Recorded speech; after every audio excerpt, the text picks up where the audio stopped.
I mentioned in the last talk that we'd be looking at three things, three issues that Ritubhat brings up that hopefully we can discuss in class. So we're going to begin this by talking about this issue of pieces of modernism that were really oriented more to a place than what we think of as mainstream modernism, and how that often came out of a school, and how we might have schools of thought, even interdisciplinary groups of people who get together and have dialogue and discuss and have ideas about their place and about their culture and how it could be manifest in art or in film or in literature or in architecture.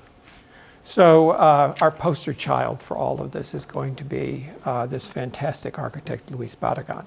Luis Barragan is actually the first winner of the Pritzker Prize. When they first imagined a Pritzker Prize, and they had all the choices in the world because nobody had been given the Pritzker Prize, the first recipient was Luis Barragan. A very unique and powerful, culturally significant human being in Mexico, and really a tremendous influence on architecture and on culture in Mexico. So let's talk a little bit about his background. He grew up in Guadalajara. He was from a very, very wealthy family in Guadalajara, and they owned lots of land, ranches in other towns around in the Tapatía region. And so Luis Barragan got a very good education. He thought he wanted to be an architect, and the way you studied architecture in Mexico at the time, or in Guadalajara at least, was you go to an undergraduate degree in civil engineering, and you would do your graduate work in architecture. So he goes that route. But after he finishes his four-year degree in civil engineering, his family's got some money, and so he decides he's going to take a tour of Europe for a while. So he takes a year off and he goes to Europe, and he goes to Italy and France primarily, Spain significantly. And he just falls in love with two major figures. Ferdinand Bach, who was a well-known landscape architect, and Le Corbusier. And he just searched out their projects, and he read their writing, and he would have been very, very enthralled by them. And this would have been the period shortly after Toward a New Architecture. So that was a very, very hot book around. So he goes back to Guadalajara then, and does not actually go back to graduate school. He starts practicing architecture in Guadalajara. There was a very interesting group of people called the Escuela Tapatía, or the school of the region around Guadalajara, Tapatía. And he sort of apprenticed and learned architecture more in what had been a traditional way. He did not go back to architecture school. So he did that for a while, produced some interesting buildings. And then he took a second trip to Europe. And on this trip, he met Le Corbusier. And he really became a student of Le Corbusier. And this had a big influence on him. And then when he came back to Mexico, instead of going to Guadalajara, he went to Mexico City. And his idea was, you know, I'm going to be in the big time here. I don't want to be in the little backwater of Guadalajara. I want to be in the middle of things. And he was very, very enamored of modernism and of this whole new thing that he could bring to Mexico. So in his very early practice in Mexico City, he did very Corbusian buildings. That's one of his buildings right here. Actually, that whole sequence of buildings there are Luis Barragan in the 1930s. He looked at the 5 points, the ribbon windows and the free plan and the stretched, white facades. And this one's deteriorated, but you can certainly see in the bones of it the Villette Garche for Gertrude Stein that Le Corbusier did. And there were some inventive moments that came out of it as well. These balconies are a really interesting elaboration on what was otherwise a pretty Corbusian building. And Luis Barragan does a whole series of these. This one is like literally the Villa Cook by Le Corbusier. The same little window with a balcony, the same ribbon windows, 2 levels here. It's a retail on the ground floor instead of a garage at the Villa Cook, but it's so much the same.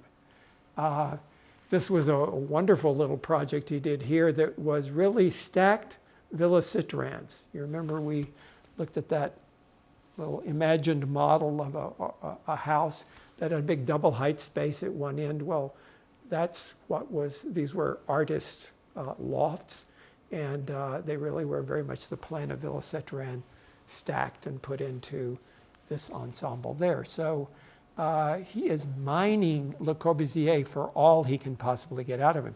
And he is erudite. He's got exactly the same steel windows. Now, the interesting thing was Le Corbusier was using those steel windows because they were a manufactured product in France that was mass produced, and he liked that.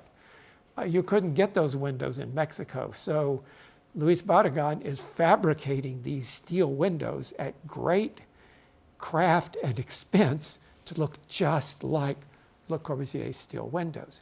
So he does this for, I don't know, a decade in the 1930s. Because his family's well placed, they have a lot of friends in Guadalajara. There's quite a group of former Guadalajara socially elite who are now living in Mexico City. They become a kind of client base. And he's got a very, very successful practice going in the 1930s, doing very Corbusian architecture.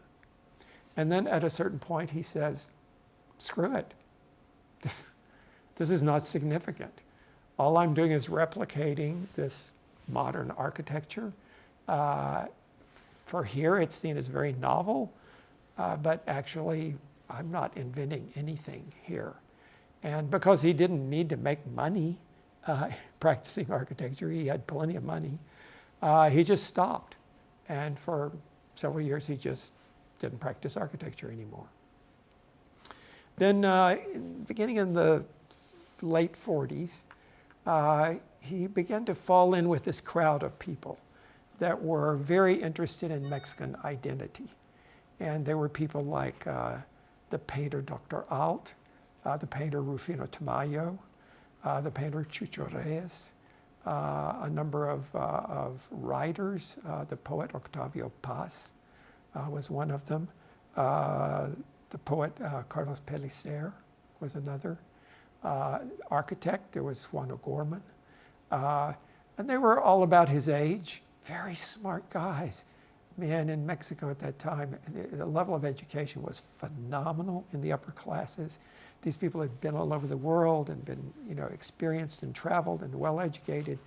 And he falls in with this group, and they're all thinking about what is the future of Mexico and what is Mexico. And really, that had begun in the 1910 revolution, and there had been this identity development in Mexico going on. So Barragan gets interested in practicing architecture again. But he wants to do it on his own terms. And he has this idea. He purchases a large piece of land and just south of Mexico City, on the outskirts of the city. It was land that people thought was not valuable and not beautiful. It was considered kind of desert-like. It was an old area of lava rocks, not a lot of vegetation, very harsh. But to Luis Barragan, it was very Mexican. It had a kind of ruggedness and toughness to it that he found very appealing, very aesthetically appealing. So he decided he would make a subdivision. He would make a community in this area that was called Pedregal. So he started a neighborhood of Pedregal on this large piece of land.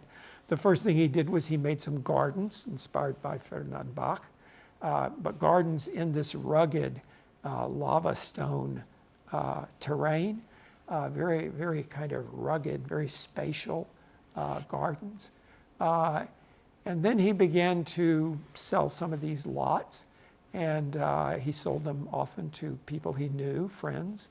One of them was a friend of the family from Guadalajara, and he made a deal with him and said, I'll do the architectural fee for free if you'll move down to Pedregal. He would put him into one of the very first and build a nice house in Pedregal. And this guy thought, yeah, it's a great deal. I'll have Luis do my house. He's going to do the plans for free if I just move into his subdivision. So out of that, this by the way is some paintings of Chucho Reyes. Chucho Reyes would have been one of those guys in his inner circle doing things very Mexican, things that had to do with Day of the Dead and the kind of interest in morbidity that is associated with that, and things with bright colors. And so he's being exposed to all that's kind of Mexican culture. He's now going down to this very, what he considers Mexican terrain. And he's building roads and making this subdivision.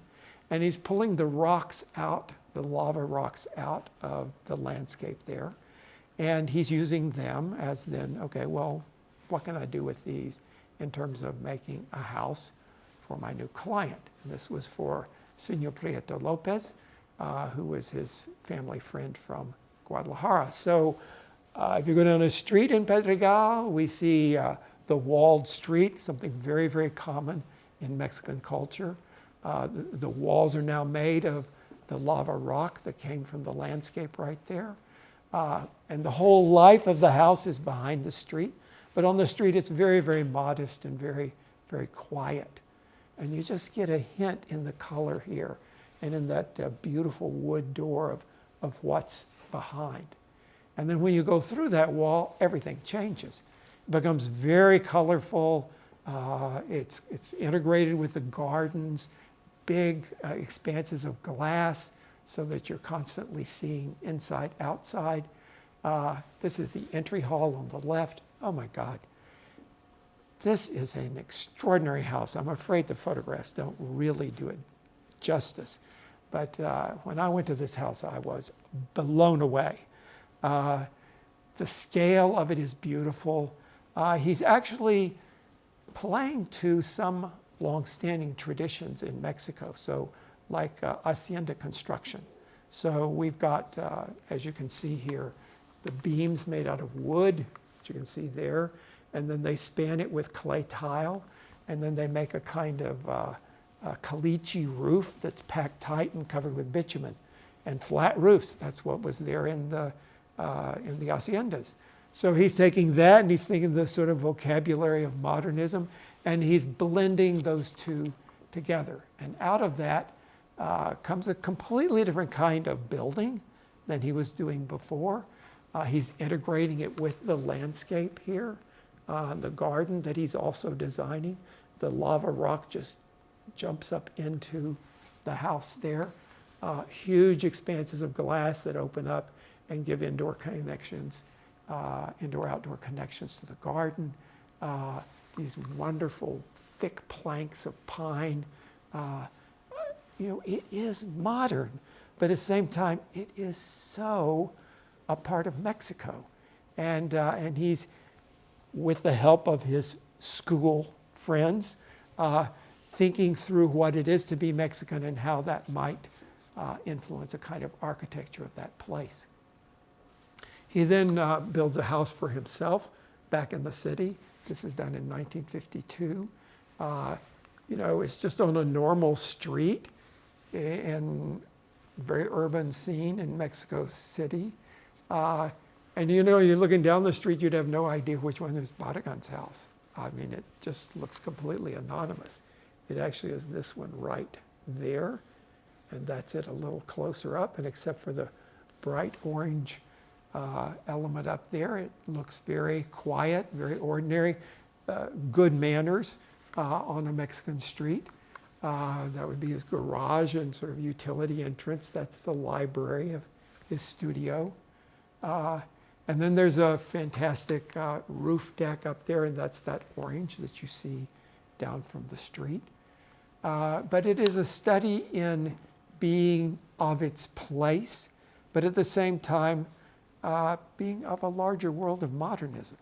And that's what Rufino Tamayo was doing in his painting, and that's what Chucho Reyes was doing in his painting, and that's what Octavio Paz was doing in his poetry. Things that had to do with their own culture, but that also were part of a larger world of ideas. This is Luis Barragan in his older years.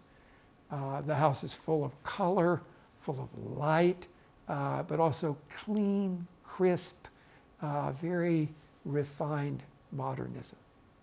So this is now beginning to be an ethic of Luis Barragan, and he does a second subdivision. At a certain point, he sold Pedregal, made another fortune, as he had a lot of money already, but made more money.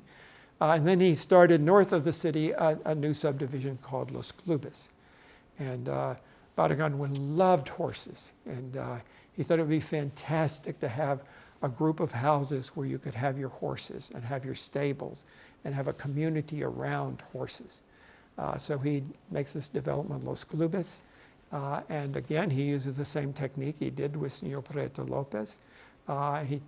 Some of his friends in the sort of horsey set in Mexico City that he knew through horse circles, he asked them, would you like to move out to this place where you can have your house and you can have your stables and all close into the city? And so he found a friend there, Senor Egerstrom, who was interested in doing that. And he does the Egerstrom House and Stud Farm as part of that Los Clubes development. Now, this one, it's just an amazing story here. Egerstrom, obviously, that's not a Hispanic name. These people were Swedish, and they had immigrated from Sweden to Mexico City. And so Barragan made the same deal. I'll design the house for you if you'll move into my new subdivision, and I'll do it for free. So Senor Egerstrom says, yeah, we have exactly in mind what we want. We're from Sweden. We love Swedish farmhouses. So we want a little Swedish farmhouse out here. Very steep pitched roofs, thatch if we can get it. We love those thatched roof on Swedish farmhouses. Yeah, we have exactly in mind what we want. And so Barragan just said, okay, okay.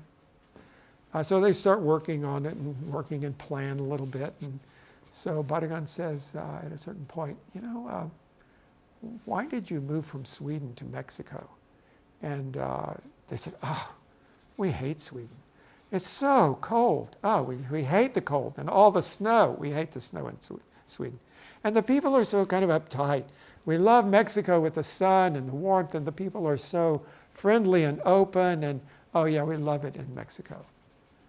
So he talks with them a little more. Well, that steep pitch of those Swedish farmhouses, that's to get the snow off the roof. But of course, we don't have any snow in Mexico City, so do we really want a steeply pitched roof? So, okay, maybe we don't want a steeply pitched roof. And if you really like the kind of gregarious, colorful nature of Mexico, do you really want to kind of button down look of that Swedish farmhouse? And maybe we don't want that either. So slowly it evolves into what is now the Egerstrom Horse Ranch. And this wonderful place where the living and the horses are all kind of combined. So that's the living room window right there. You look right out to the paddock, so you can see the horses all the time. Barragan loved horses so much, and he wanted to put the bedroom so that you could hear the horses in the morning. When they would wake up, they would go with their lips and vibrate them and make that horse sound. And he thought that was a fantastic sound to wake up to. And Sir Egerstrom said, yeah, that'd be great. But his wife said, no way, I am not listening to horses when I wake up. So the bedrooms end up behind this wall, fronting on a rose garden. And then the living room is here, really more integrated with the life of the horses. And the division is this big pink wall right there. And of course, when it was under construction, that wall was white. It was just whitewashed first. And then Barragan had chosen this palette of colors to paint the house. And so they start putting up this pink paint at a certain point, late in construction. And Senor Egerstrom goes out there and he says, whoa, dude, that is really bright pink. I think that they got it wrong. So he calls Barragan's lieutenant, who's kind of watching the construction. He comes out there and the lieutenant looks at it and says, whoa, dude, that's really bright. Maybe we got that wrong. Let me call Luis. So he calls Barragan in, and Barragan comes out there. This is a fair distance from the center of Mexico City. And he goes out there and he looks at, maybe that's a little too strong. Let me go Chucho Reyes. So this is his painter friend that did those paintings we just saw. And so Chucho comes out there and he says, oh, it's perfect. It's perfect. And so Barragan says, it's perfect. And the lieutenant says, it's perfect. And Señor Egerstrom says, it's perfect. So they painted this incredible pink wall. And the place is vibrant with color and feels extremely Mexican. Both the confinement of the walls, the kind of integration with the horses, the colors, everything just gives it an amazing feeling of being in Mexico, but also being certainly a very, very contemporary place. So you would come into this whole compound here, in an entrance here, and see the house first, and that's the view we're seeing right here, just as we came in. This is a former student here at UT who knew the Egerstroms and could get us in to see them. And they just ride around on horses. This is Señor Egerstrom, that's how he goes around the place, on a horse. And this would be the front door to the house itself. There's a pool over here in a kind of private yard. And then this is really the paddock and the hay barn here. This is that big, long pink wall with the living room aimed out that direction. And then on this side are the bedrooms that open onto the rose garden right there. There we see that entrance again, and it's really quite a large compound.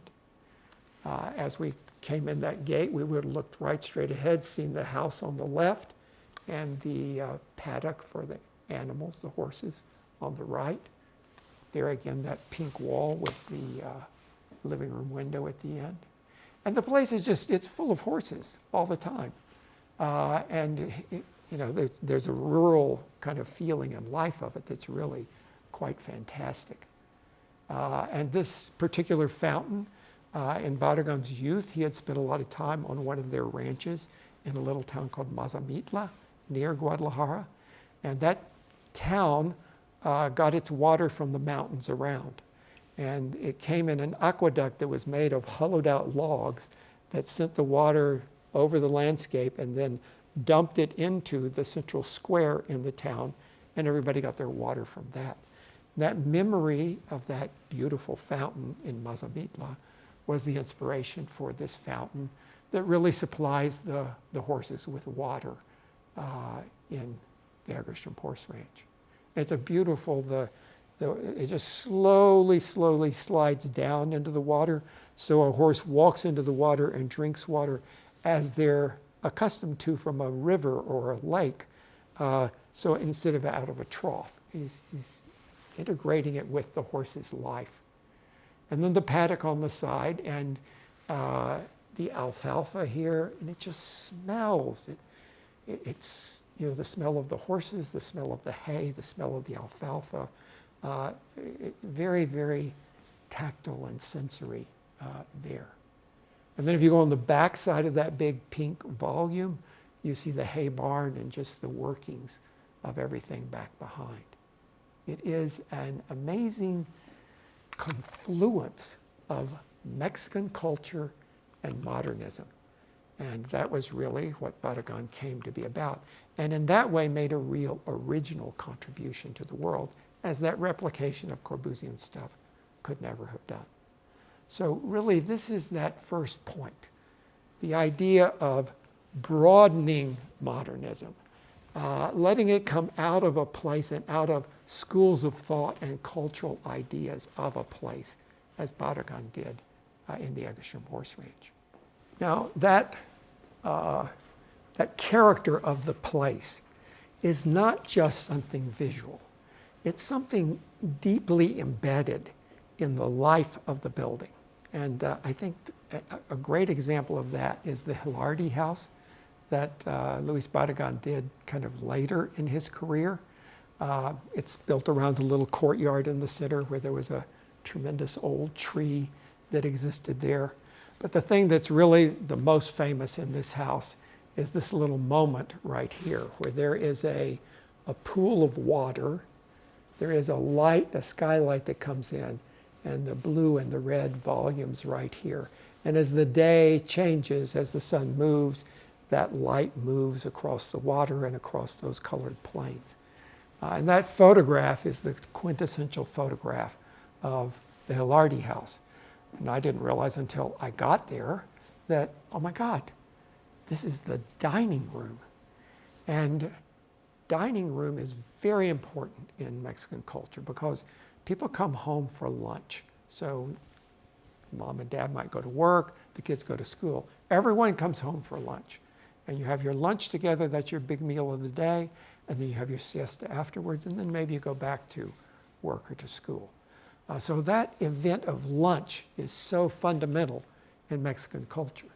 So where you have that lunch is the most important room of the house for Barragan. And so that dining room table is sitting there right beside that pool. And that moment, which is meant to be in the middle of the day when the sun is moving and shining and changing with the seasons, all of that is right there for that event. And I happened to be there on a day when they were just setting the table for lunch. And then in a few minutes, the family came in and the room became alive. And the kind of liveliness of the room, looking out to the courtyard in one way, the skylight, the water, the color, it just made a festive lunch every single day in that family's life. So it was embedding that ritual of Mexican culture and making it a formative element in creating the architecture there. So that's those point number 2 and point number 3 on more wide thinking about modernism and about this notion of schools or myths creating a community of creativity in a certain place.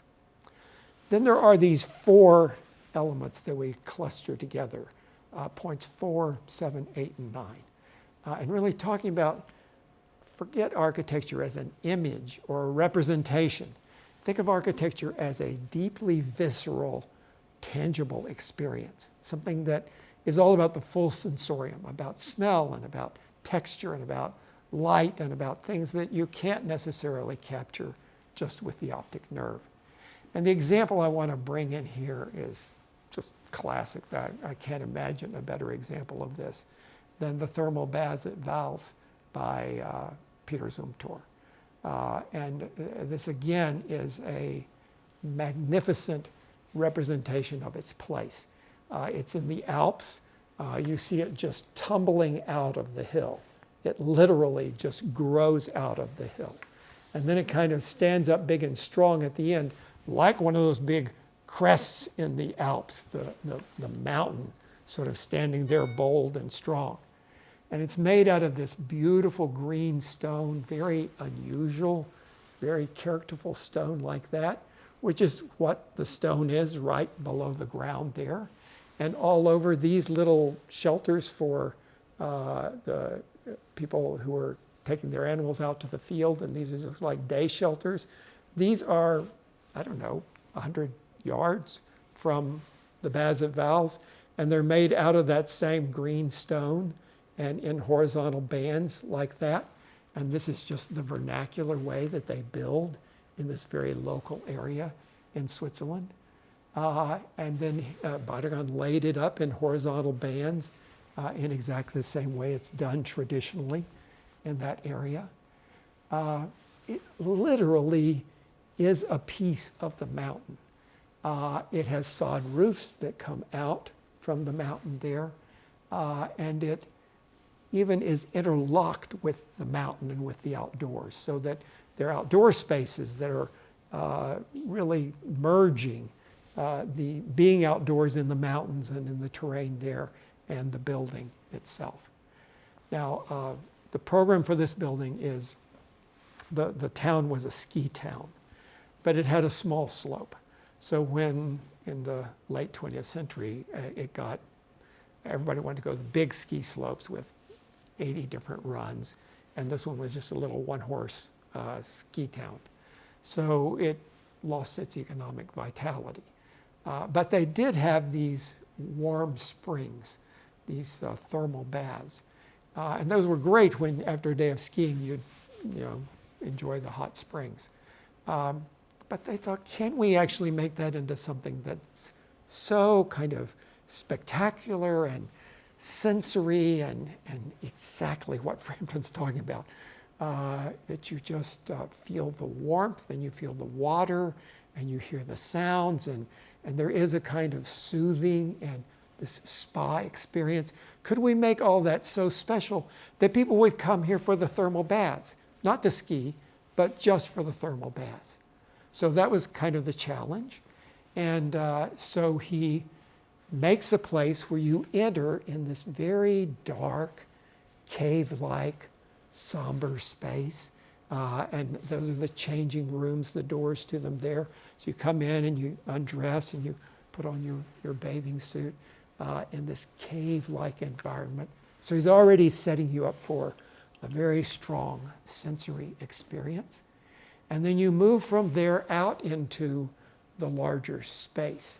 And that space has these baths, different temperatures of water, and you go from one to the other. And it's all made out of this green stone, exactly the geology of that area there. And it's cave-like with just little drips of light that come down and then emphasize the texture of that stone wall there so that you can feel it so much more tangibly. Now, this is, I think, exactly what Frampton's talking about. This is, honestly, I can't capture this in photographs. This is not about being an image of a building. It's about a real experience, an immersive experience where you're hearing the water splash around down below in a very reverberant space so that it's emphasized. The drama of the light is very powerful.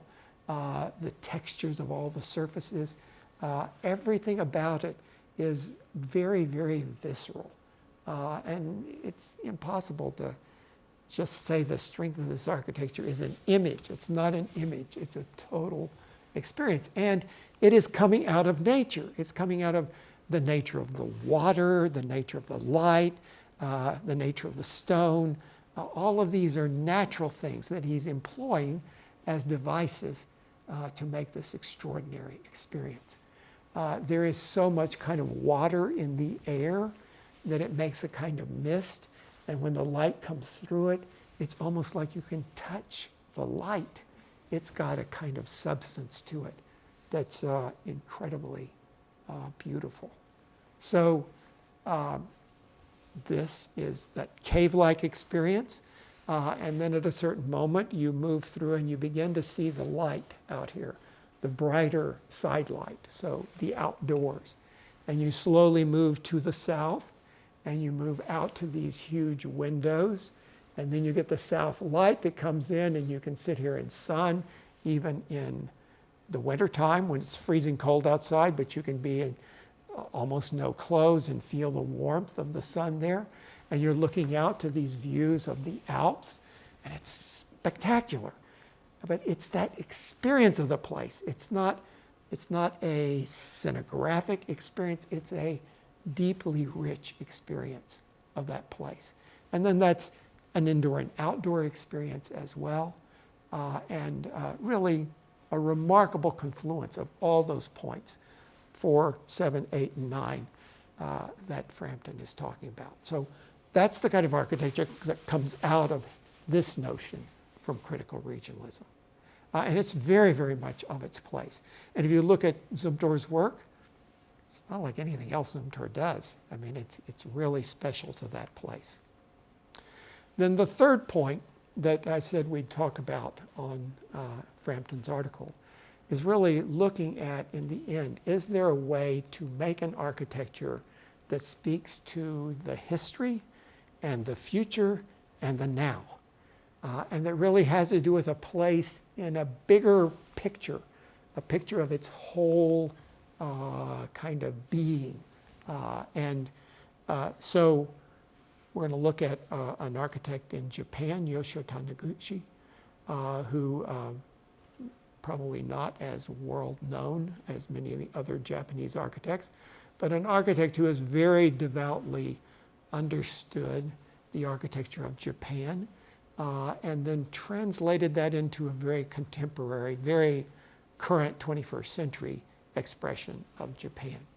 So he's quite a student of Japanese architecture in general, and he was particularly interested in the modularity of Japanese architecture, that even rhythm, interested in the relationship of the indoors and the outdoors, the gardens, with water in the gardens often, gravel surfaces in the gardens often, the integration of the Japanese garden and the Japanese building, and always this kind of modular and very rich tactile experience in the buildings.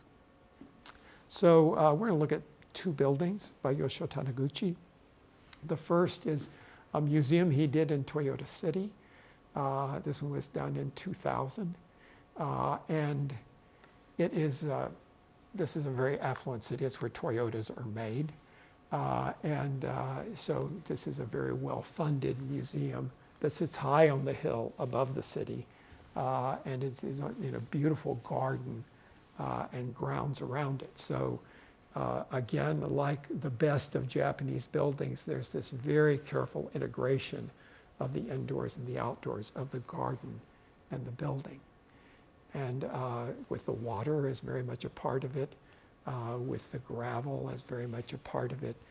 He's using the vocabulary of ancient Japanese architecture, but very much translated into a contemporary expression too. And then these great vistas down to the city below. As is often the case in Japanese architecture, he's making outdoor spaces that are well defined, and one doesn't just go into a building.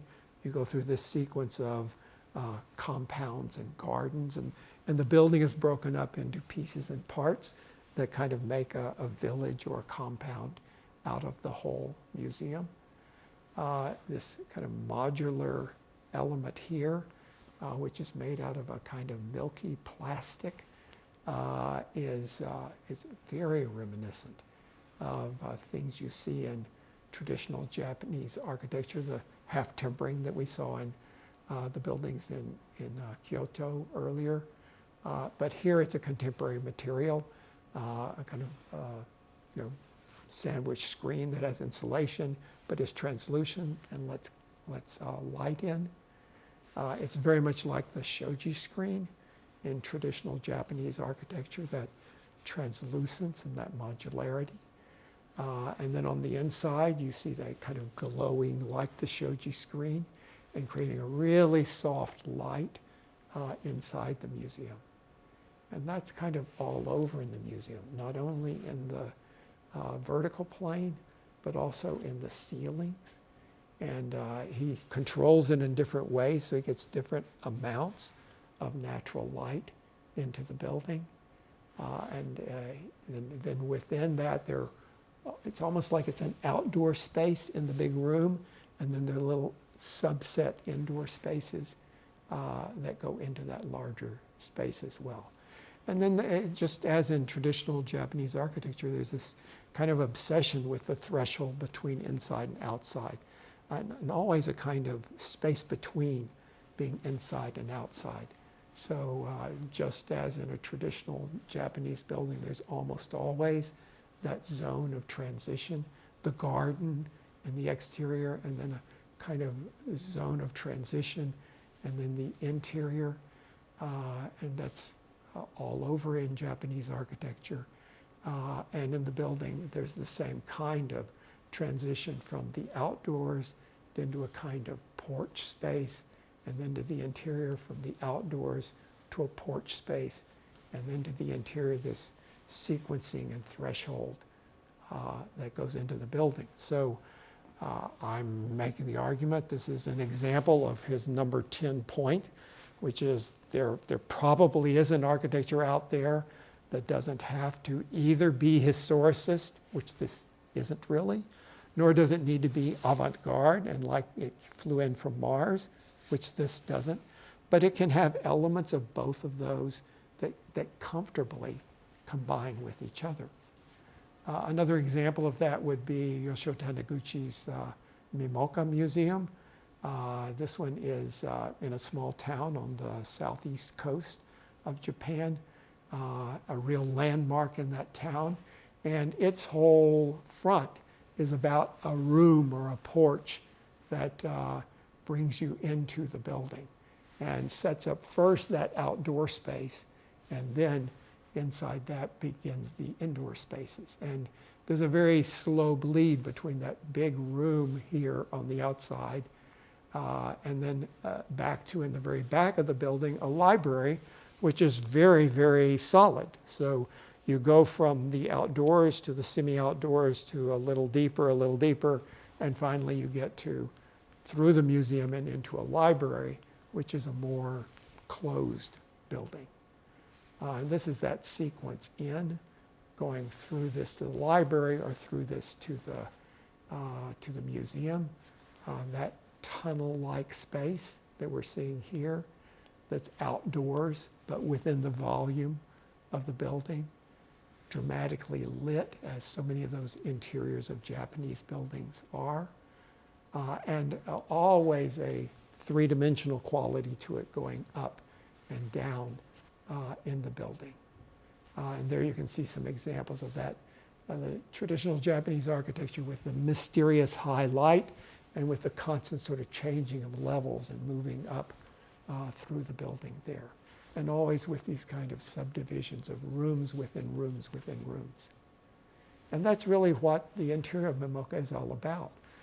That beautiful top light, these rooms within rooms within rooms, these three-dimensional movements up through the space.